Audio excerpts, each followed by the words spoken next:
Hi, it's Heidi here from the First Aid Nest, and today we're going to go over the doctor's ABCD. And what is it? So each word of the doctor's ABCD, each letter stands for a word that tells us the order to do things in an emergency. So it's a really good sort of thing to remember. So you've got your DRSABCD. Okay, so the D stands for danger. Now the first thing you've got to do, if you see someone lying on the floor or you attend an emergency and you just happen to be there, then you have to check for danger. Is there any live wires? Is there any slippery surfaces? Is there cars coming? Is there a cupboard about to fall?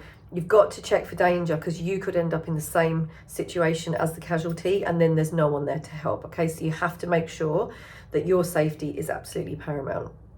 Now the next one is R, response. Okay, so then once we know that it's safe to approach the casualty, we're going to check for a response. So the way we're going to do that is we're just going to hold onto their shoulders, we're going to give them just a little shake, and we're going to call their name, and we're going to see if they respond to us. Okay, if they do respond to us, that's great. That means they're awake and breathing. Then we pop them into the recovery position. Okay, so and then we send for help. So whether they respond or not, the next thing we're going to do is send for help. Okay, so if they haven't responded, we're going to call an ambulance or we're going to get someone else to call an ambulance. If there's someone else there as well, we want them directing the ambulance into the house, property, road, wherever you are. Okay, so that's your DRS. Now let's move on to the ABCD. So A is airway. So we want to just check the airway, just what you can visually see. Okay, so we're not going to be sticking our fingers in or rooting around in there. We're just going to check the airway, see if there's anything obvious blocking it. If there's something that you can very clearly see right at the front and you can get it with your pinch of fingers, then you can do that. If it's full of fluid or vomit, roll the person onto their side and let the fluid drain out. You can help that happen just by popping your finger around just the front of the lips, but please don't pop your finger in anyone's mouth, just in case. If they're having a seizure, they could really do you some damage. Okay. If you can't see anything, then we move on to B. Okay, the B is breathing. So what we're going to do is we're going to do the look, listen and feel.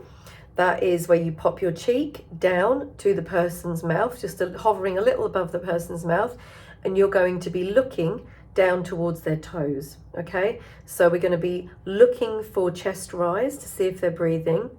We're going to be listening for any breaths in our ear. And then we're going to be feeling any breath on our cheek. Okay, so it's look, listen and feel. Now, if they're not breathing, we go straight to the C where we do CPR. Okay, if they are breathing, we're going to pop them into the recovery position. We've already sent for help, so we're just going to continue to monitor their breathing until help arrives. So if they're not breathing, like I said, we immediately start CPR. Okay, we start with 30 chest compressions. Okay, so you use the heel of your hand in the middle of the chest between the nipples, and we're going to push down hard and fast. We're going to interlink our hands like this for an adult. For a child, just one hand, and for an infant, just 2 fingers. And we're going to push down hard and fast at a rate of about 2 per second, so 2 pumps per second. And we're going to go down about 1/3 of the depth of the chest. Okay, it's not an exact science, we just do what we can. Okay, so you want to do 30 compressions at a rate of 2 per second, and then we're going to do 2 breaths, okay, into the mouth. Now we're going to pinch the nose, we're going to make sure the head's tilted just slightly back the way to what we call the sniffing position. We're going to pop our mouth around their mouth, we're going to pinch the nose like I said, and blow in just a gentle breath in. You want to just see some chest rise. Okay, if the patient is choking, you may not see the chest rise if they've choked on something, but we need to try and do those rescue breaths. If for any reason you are not trained to do rescue breaths or you can't do them, someone has vomited all over their mouth, you don't have any protection, then just do continuous compressions until either the ambulance arrives or someone else is there to take over or the person recovers.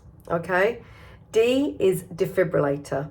So if someone is not responsive and there's a defibrillator near, there's lots of defibrillators now in public places, then you need to get the defibrillator, pop it on as it says. There's very clear pictures on the defibrillator. Turn it on and it will tell you what to do. They're very, very intuitive.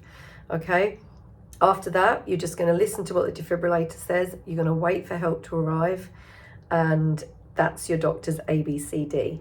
D for danger, R for response, S for send for help, A for airway, B for breathing, C for CPR, D for defibrillator. Okay, doctors ABCD.